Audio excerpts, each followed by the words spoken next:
आळंदी येथील संत ज्ञानेश्वर महाराज मंदिरातील संत भोजलिंग काका मंदिरात चांदीच्या पादुकांची सोमवारी सकाळी विधिवत पूजा करून करण्यात आली प्रतिष्ठापना। कोल्हापूर जिल्ह्यातील इचलकरंजी येथील श्री विश्वकर्मा समाज आद्य संत श्री संत भोजलिंग काका स्मृती प्रतिष्ठान अतिग्रे यांनी अर्पण केलेल्या श्री संत भोजलिंग काकांच्या चांदीच्या पादुकांचा प्राण प्रतिष्ठा सोहळा।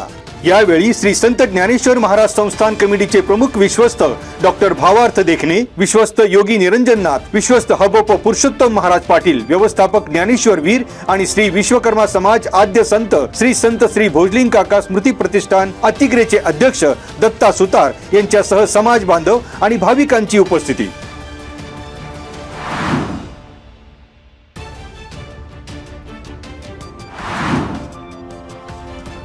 आगामी आषाढी वारी पालखी सोहळ्याच्या पार्श्वभूमीवर देहू आणि आळंदी पालखी मार्गावरील विविध विकास कामे 15 मे पूर्वी पूर्ण करण्यात यावीत। जिल्हाधिकारी जितेंद्र डुडी यांनी संबंधित विभागांना दिल्या स्पष्ट सूचना।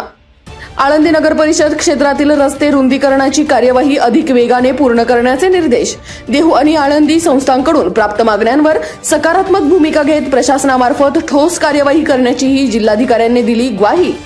पुणे जिल्हाधिकारी कार्यालयात झालेल्या आषाढी वारी आढावा बैठकीस निवासी उपजिल्हाधिकारी ज्योती कदम, जिल्हा परिषदेचे मुख्य कार्यकारी अधिकारी चंद्रकांत वाघमारे, जिल्हा नियोजन अधिकारी किरण इंदलकर, जिल्हा आरोग्य अधिकारी, राष्ट्रीय महामार्ग प्राधिकरणाचे अधिकारी, पालखी मार्गावरील संबंधित विभागांचे अधिकारी, सार्वजनिक बांधकाम विभागाचे अभियंते, नगर परिषदांचे मुख्याधिकारी, विश्वस्त, देहू येथील संत तुकाराम महाराज संस्थानचे विश्वस्त गणेश मोरे, आळंदी येथील श्री संत ज्ञानेश्वर महाराज संस्थान कमिटीचे विश्वस्त योगी निरंजननाथ आदींची उपस्थिती।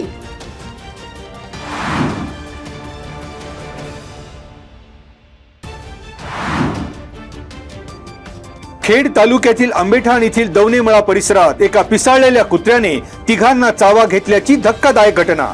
या घटनेमुळे संपूर्ण परिसरात सध्या भीतीचे वातावरण, नागरिकांमध्ये चिंतेचे सावट। कुत्र्याच्या हल्ल्यात एका पुरुषासह 2 महिला जखमी झाल्या असल्याची प्राथमिक माहिती समोर। जखमींना तातडीने उपचारासाठी रुग्णालयात दाखल करण्यात आले असून आरोग्य विभागाकडून त्यांना रेबीज प्रतिबंधक लस देण्याची करण्यात आली व्यवस्था। पिसाळलेल्या कुत्र्याच्या दहशतीमुळे ग्रामपंचायत आणि प्रशासनाकडून नागरिकांना सतर्क राहण्याचे करण्यात आले आवाहन। लहान मुलांना घराबाहेर सोडू नये आणि खबरदारी बाळगावी, वैद्यकीय विभागाकडून सूचना।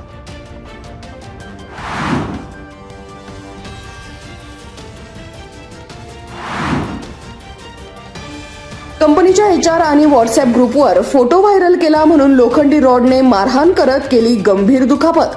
कंपनीकडे यापुढे माझी तक्रार केली तर जीवे मारण्याची दिली धमकी। अक्षय भगवान भांबुरे, राहणार ढोरे, भांबुरवाडी यांच्या विरोधात खेड पोलीस ठाण्यात गुन्हा दाखल। या प्रकरणी विशाल हिरामण तोत्रे, वय वर्ष 38 यांची फिर्याद। गुळाणी वाफगाव रस्त्यावर रविवार दिनांक 22 फेब्रुवारी रोजी सायंकाळी 7:30च्या सुमारास ही घटना घडली।